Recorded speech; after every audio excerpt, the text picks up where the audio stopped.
Sarah Ketchell to 90-point-something% with her honors thesis. Unfortunately, she moved on to industry and didn't get the support to be here today to present her work, but be rest assured, most of what I'm presenting is her work today. Let me actually start with a quote from Muki's keynote on day one. Find the right tech for the story, find the right story for the tech. This quite nicely sort of summarizes what our ambition of this project actually was. So this is about storytelling in augmented reality, and we're particularly looking at the benefits of situatedness of storytelling in a museum and heritage context. So what we wanted to get out of this study is to identify some requirements for situated storytelling, again in the museum and heritage context, how immersion sort of changes within a situated story context, and also how we can use effective technology to actually allow people to walk through the story and not be interfered by markers that are sort of indicating which way to go or what particular objects are. So there were sort of the three main goals that we had in this project. So one technology we're particularly looking at is simultaneous localization and mapping for tracking through our story. Again, this has a couple of advantages over marker-based technologies, where you basically have your fiduciary markers in the scene that allow you to track. It also has advantages over markerless technologies like GPS in terms of accuracy, for instance. For those of you who don't know SLAM has been widely adopted in robotics, for instance, and it basically enables you to continuously update the environment around yourself and track objects and the environment that you're moving in. SLAM has been made available through Google's AR Core and Apple's AR Kit for mobile phones, and we're using Google's AR Core in this project. It's been, as I said, widely adopted in robotics, but from what we saw, not really widely adopted in mobile augmented reality applications. So the objectives of this project were to determine how we can use AR for situated storytelling in a heritage context. We then aim to develop a proof of concept storytelling application using SLAM-enabled AR, and evaluate the effectiveness of the mobile AR application in the user study. And we basically, towards that end, conducted semi-structured interviews with 3 different museum and heritage sites in Hobart. SIRO's University of Tasmania is based in Hobart. So we selected 3 museum and heritage sites, conducted semi-structured interviews there. SIRO then implemented a mobile phone application where the design was basically informed by the interviews with those experts. And then we performed the user study at the University of Tasmania to evaluate the application. Concerning the expert interviews, as I said, was 3 sites in Hobart: the Hobart Penitentiary, Maritime Museum, and the Tasmanian Museum and Art Gallery. You see the questionnaire on the right-hand side. I'm not going to go into detail here, but the question was sort of around gauging the level of understanding of those experts and how they find or could see a use of augmented reality in the heritage context. During that interview, SIRO also showed them a very simple demonstration of an AR application, not one that was particularly designed for the heritage context, just so that they actually understand better what augmented reality means and how they could see use in the heritage context. And from those interviews, we gained some insights on how narrative can be used in their particular heritage context and the museum context. So we then did thematic coding of the interviews, and some of the major themes are summarized here. So all experts sort of agreed on that the storytelling should be very engaging. They all had some description of positive feelings around what they want to convey through the storytelling. Connections between the people and the objects that are being presented in the museums and the heritage sites was very important.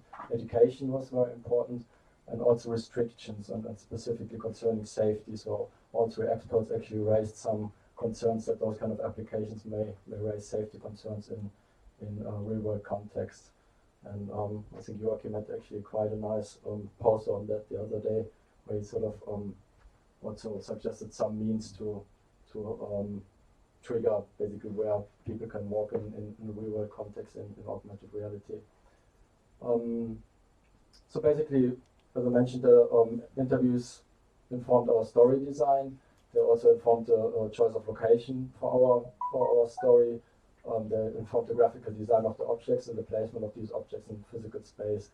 So what we aimed for was basically creating a very short and engaging story with aspects of historical significance, educational value, and low safety concerns. So basically in an area where we don't put anyone at risk. So we decided on Confucius' philosophical teachings, and specifically one particular quote where it says, "Do not impose on others what you do not wish for yourself." And we also had a statue of Confucius at the University of Tasmania, which was basically the centerpiece of our story. Here are the four main characters featuring in our story. So we have little cat, we have dog, we have big cat, and we have fish. And you will see in a minute how they all are part of the story. We basically created four main scenes. In the first scene, we basically have big cat stealing a fish from little cat. In the second scene, the dog steals the fish from big cat. In the third scene, big cat reflects on its actions and learns a lesson on how to treat others. And in the fourth scene, big cat apologizes to little cat, who forgives them. Let me just show you a video of our little story. Probably doesn't quite live up to Dragonfly, but it's our first exposure to storytelling.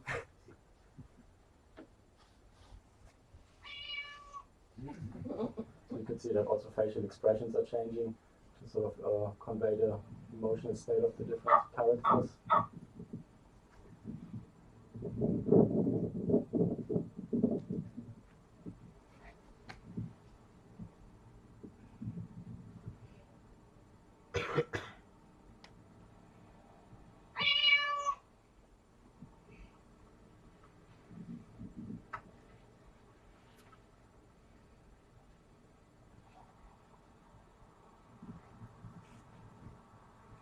Scene number 3 now, for cat reflecting on her bad actions.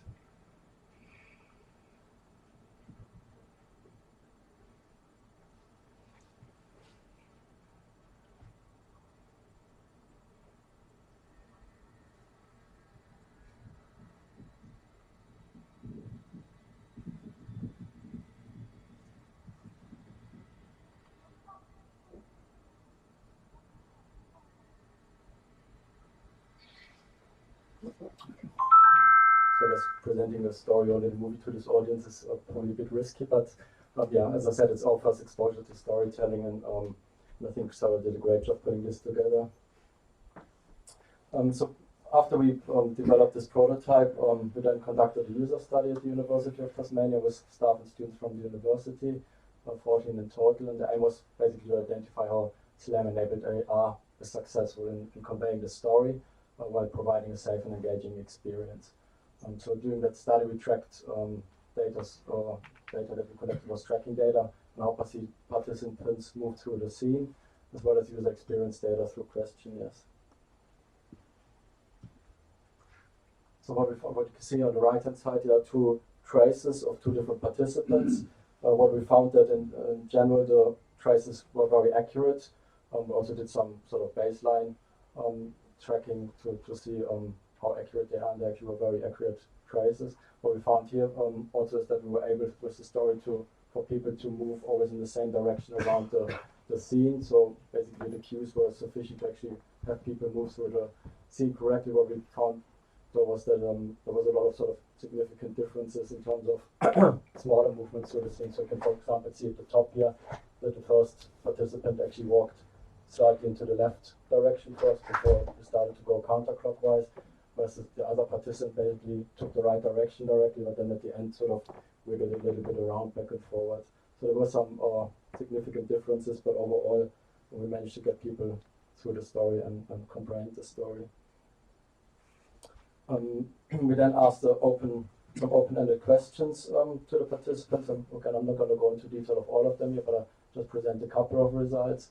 To question 1, how many scenes participants thought were in the story, most people were actually able to accurately determine that there was 4 different scenes in the story, with a couple of people over underestimating that number. we found that about half of the participants agreed on the main message of the story, which they loosely describe as that was not supposed to steal.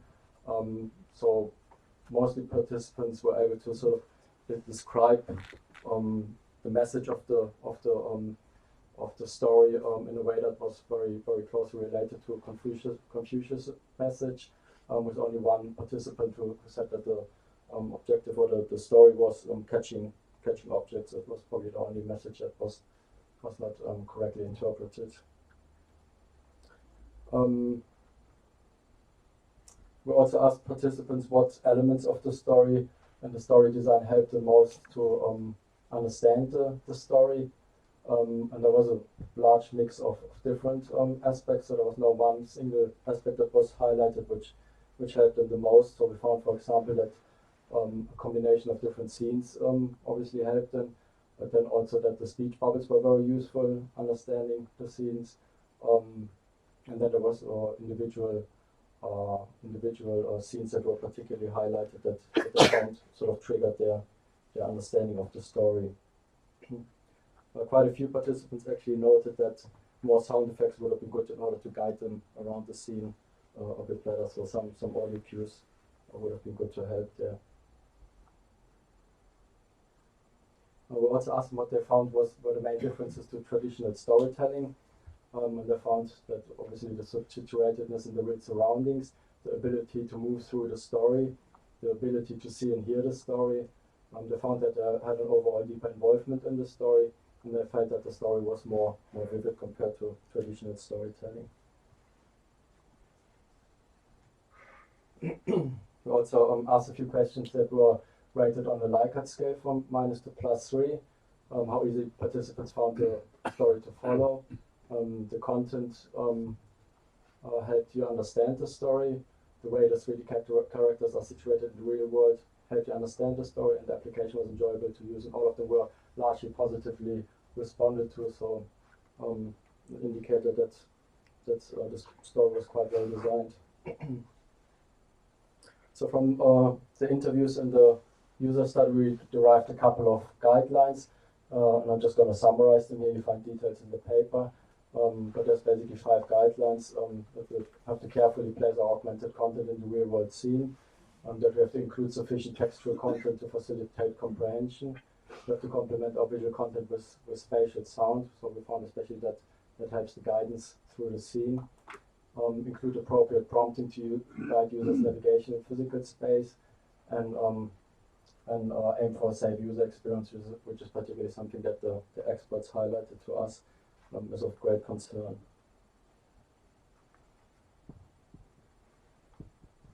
So we basically designed a simple story to evaluate how SLAM-based AR can be used for situated storytelling.